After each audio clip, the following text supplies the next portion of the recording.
સંસાર અસાર નથી. જગત મિથ્યા છે એમ કહે છે, તેમને હું કહું છું કે સંસારમાં વ્યવહાર કરવો છે તો તેવું કહેવાનો શો અર્થ? તેઓ કહે છે કે આપણે કામના, લોલુપતા, મદ, મત્સરવાળા છીએ. ભલે જેવા છીએ તેવા છીએ, પણ પાસે ભગવાન બેઠા છે તેમને પ્રણામ કરીને કહું છું. શાસ્ત્રો વાંચીને નહીં, અનુભવથી કહું છું કે ભૂલાવામાં પડશો નહીં. આવું આચરણ વર્તન કરો અને સ્મરણ કરો. જ્યારે આશા, તૃષ્ણા, લોલુપતા વગેરે ઘટતી જાય ત્યારે સતત અભ્યાસ કર્યો છે એમ કહેવાય. ચેતન છે જ, પણ તે જીવદશાની ચેનલમાં વહે છે.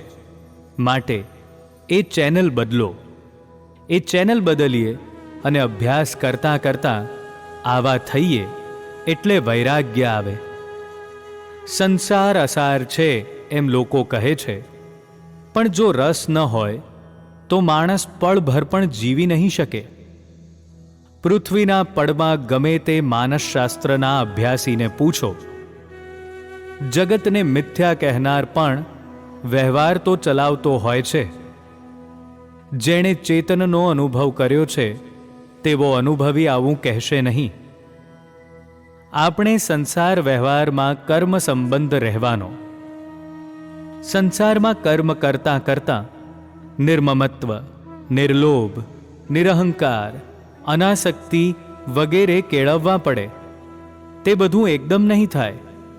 તેનું ભાન રાખીશું તો એ બની શકશે. એવી સ્થિતિ થાય ત્યારે અકળાઈ નહીં જઈએ.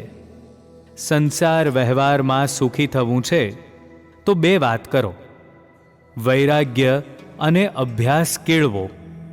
બીજી વાતોથી ભરમાશો નહીં. કર્મ કરતાં કરતાં જ્યારે મુશ્કેલીઓ, ગૂંચો આવે ત્યારે માનસિક સ્મરણ કરજો. રૂઆબથી, અહંકારથી વર્તશો નહીં.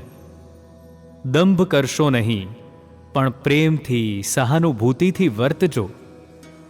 આમ કરતાં કરતાં નિર્મમત્વ, નિરહંકાર વગેરે સદ્ગુણો પ્રકટશે. આવી ભૂમિકા પ્રગટાવવા માટે ભગવાનનું સ્મરણ તો કરી જુઓ. આપણે તો એક ડગલું બસ થાય. જરા જરા કરીશું તો પણ બસ છે. હરિ ઓમ.